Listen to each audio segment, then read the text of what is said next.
पूर्ण छ के त? यदि हामीले बनाएको नियमहरू पूर्ण छैन भने पूर्ण के छ? पूर्ण के छ? शास्त्र छ। हैन, कुनै पनि चीज जुन शास्त्र भनेको छ त्यो काट्न सकिँदैन। हैन, त्यसमा हुन्छ नि माथि तल भन्ने हुँदैन। र यदि त्यो नियम पालन गर्छौं, यदि तपाई शास्त्रको जति नजिक जानुहुन्छ त्यति नै तपाईको जीवन सफल हुन्छ।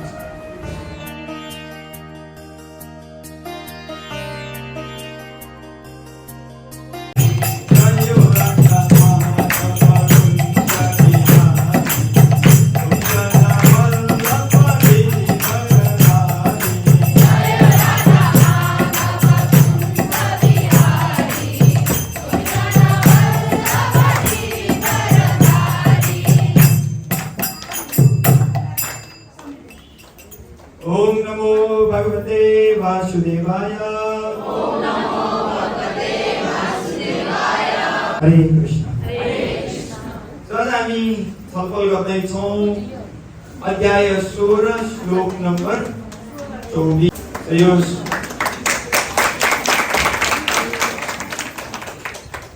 यो 16 अध्यायको अन्तिम श्लोक हो।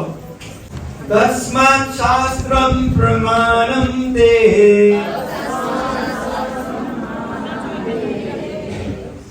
कार्य कार्य व्यवस्थितो यात्वा शास्त्र विधानोक्तं कर्म कर्तुम् इहारसि। अनुवाद। अतः मानिसले शास्त्र विधि अनुसार के कर्तव्य हो र के अकर्तव्य हो भन्ने बुझ्नु पर्दछ। शास्त्रीय विधि विधानलाई जानेर त्यसै अनुरूप कर्म गर्नु पर्दछ, जसले गर्दा ऊ क्रमशः माथि उठ्न सकोस्। तात्पर्य श्री प्रभुपाद की जय। 15औं अध्यायमा भनिएको छ, वेदका सारा विधि विधानहरू भगवान कृष्णलाई बुझ्नका लागि हुन्। भगवत गीता पढेर यदि कसैले कृष्णलाई बुझ्दछ र कृष्ण भावनामा अवस्थित भई आफूलाई भक्ति सेवामा समर्पित गर्दछ भने त्यसले वैदिक साहित्यमा दिएका ज्ञानको पूर्णतालाई प्राप्त गर्दछ।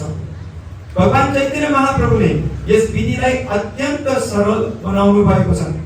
उहाँले मानिसहरूलाई केवल हरे कृष्ण कृष्ण कृष्ण हरे हरे हरे राम राम राम हरे हरे यो महामन्त्रको जप गर्ने, भगवानको भक्ति गर्ने तथा भगवानलाई भोग लगाएको उच्छिष्ट प्रसाद ग्रहण गर्ने उपदेश दिनुभयो। सम्पूर्ण रूपले भक्ति सेवामा प्रत्यक्ष संलग्न हुने व्यक्तिले समग्र वैदिक साहित्य बुझ्यो र त्यसको सम्पूर्ण सार तत्त्व पनि प्राप्त गर्यो भन्ने ठानिन्छ। कृष्ण भावनामा वा भक्तिमा नलागेका साधारण मानिसहरूले अवश्य नै वेदकै निर्देशन अनुसार आफ्नो कर्तव्य र अकर्तव्यको निर्णय गर्नु पर्दछ। कुनै तर्क नगरी त्यही अनुरूप आफ्नो कर्तव्य पालन गर्नु पर्दछ।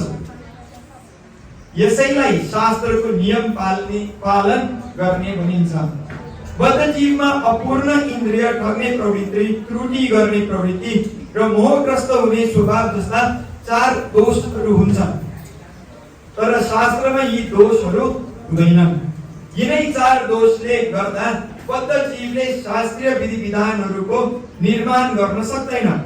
तसर्थ शास्त्रमा उल्लेखित विधि विधानहरू यी दोषहरूबाट मुक्त हुनु स्वाभाविक हो। त्यसैले ठुला महात्माहरू, आचार्य तथा महापुरुषहरू पनि कुनै परिवर्तन नगरी यी शास्त्र विधिलाई स्वीकार गर्दछन्।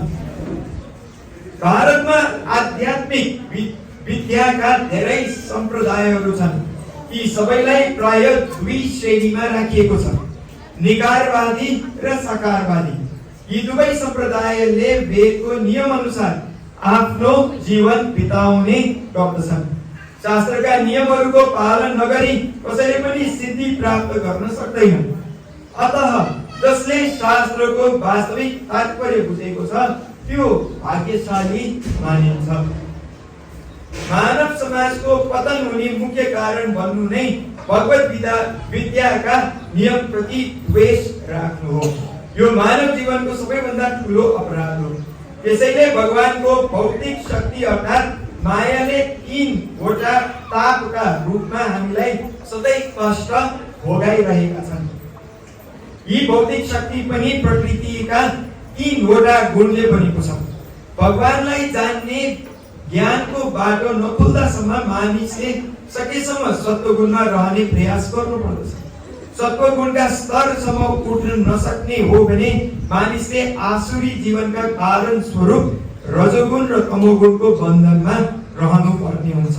यस्ता रजोगुणी र तमोगुणी व्यक्तिहरूले शास्त्रहरूको उपहास गर्दछन्, पवित्र व्यक्तिको निन्दा गर्दछन् तथा भगवत ज्ञानलाई हाँसोमा उडाउने गर्दछन्। तिनीहरू गुरुको आदेशको उल्लङ्घन गर्दछन् र शास्त्र विधिसँग कुनै सरोकार राख्दैनन्।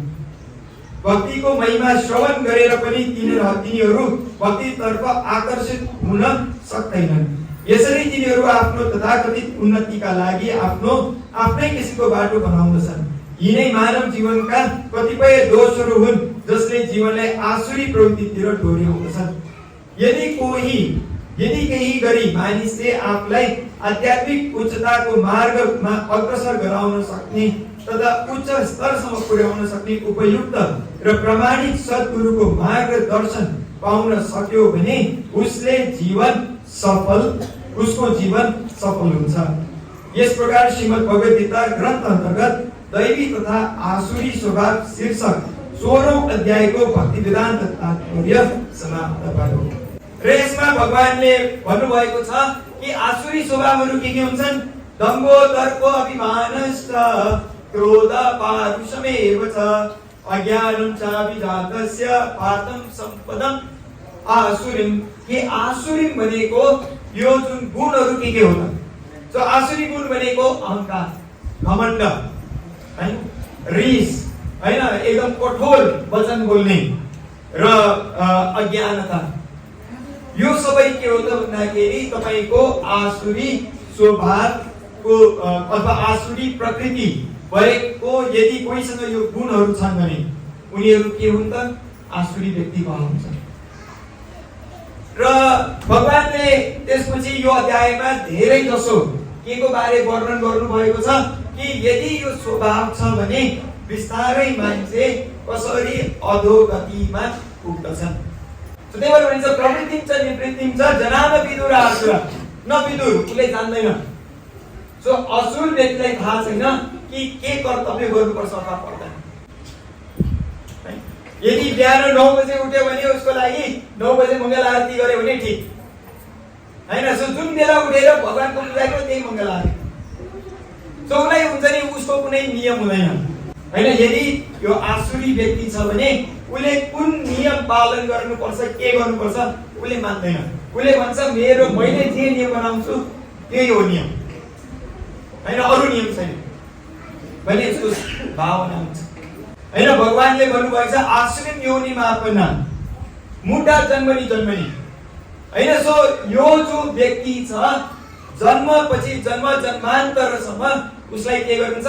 भगवानले तल्लो अधोगति दिन थाल्छ हैन। योभन्दा अगाडि पनि वर्णन गरेको छ कि य शास्त्र विधि उत्सृज्य वर्तते कामकारत न सिद्धि वाप्नोति न सुखम न पराङ्गति हैन। उसले सिद्ध गरे पनि प्राप्त गर्दैन यदि ऊ शास्त्रको विरुद्ध जान्छ। सो यो सबै चीज भनिसकेपछि भगवान भन्दै हुनुहुन्छ तस्मात् हैन, तसर्थ हैन। तस्मात् भनेको तसर्थ। अब यो सबैको निचोडमा के भनिएको छ? यो सबैको निचोड के छ हैन भन्दाखेरि हामी शास्त्रलाई मान्छौं कि मान्दैनौं हैन। यदि शास्त्र मान्छौं भने के हुन्छ? शास्त्र मान्दैन भने सिद्धि प्राप्त हुँदैन, यो जीवनमा सुख प्राप्त हुँदैन, अर्को जीवनमा पनि सुख प्राप्त हुँदैन। यदि सत्वगुणमा बस्न चाहन्छौं भने नियम पालन गर्नुपर्छ। फेरि यो नियम होइन कि मैले जे नियम भन्छु त्यो नियम होइन कि हैन। सो मेरो नियम बिहान 9 बजे उठ्ने हो, त्यो नै मेरो लागि सबैभन्दा राम्रो समय हो, होइन।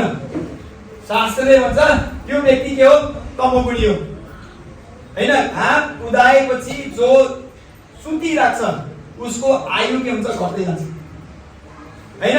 र घाम उदाएपछि अझै सुत्ने व्यक्ति उनीहरू तमोगुणी हुन्छ, हैन। भनेको घाम उदाउन अगाडि आफू उठ्नु पर्यो। अब फेरि यो नगर्नुस्, यी सबै पर्दा लाउने, म उठेँ अब खोलेँ अब त घाम उडाएँ, मेरो लागि घाम हुन्छ नि अब माथि उठ्यो, होइन, हैन। सो हामीले के देख्छौँ भन्दाखेरि नियम पालन गर्नुपर्छ। के अनुसार नियम? आफूले बनाएको नियम होइन।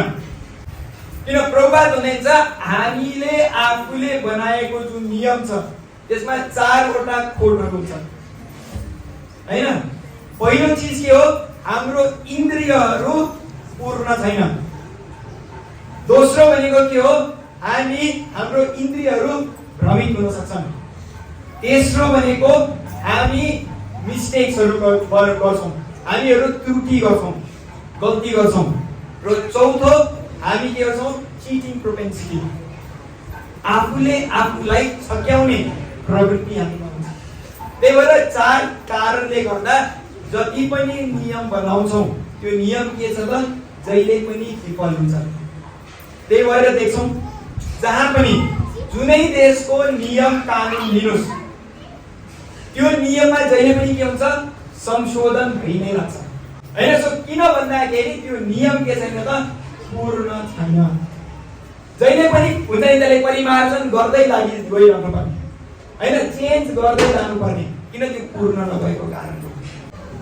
ग्यारेन्टी, यदि तपाईँ शास्त्रको नजिक जानुहुन्न, जति टाढा जानुहुन्छ, अघि भने जस्तै यहाँ भनेको छ नसितिम अब आफ्नो दिन न सुकम न परामुति, तपाईँ न सुखी हुन्छ न तपाईँले सिद्ध नै प्राप्त गर्नुहुन्छ। कुनै पनि कार्यमा तपाईँ सफल हुँदैन। सो त्यही भएर यदि सफल हुन चाहनुहुन्छ भने शास्त्रको नियमको पालन गर्नु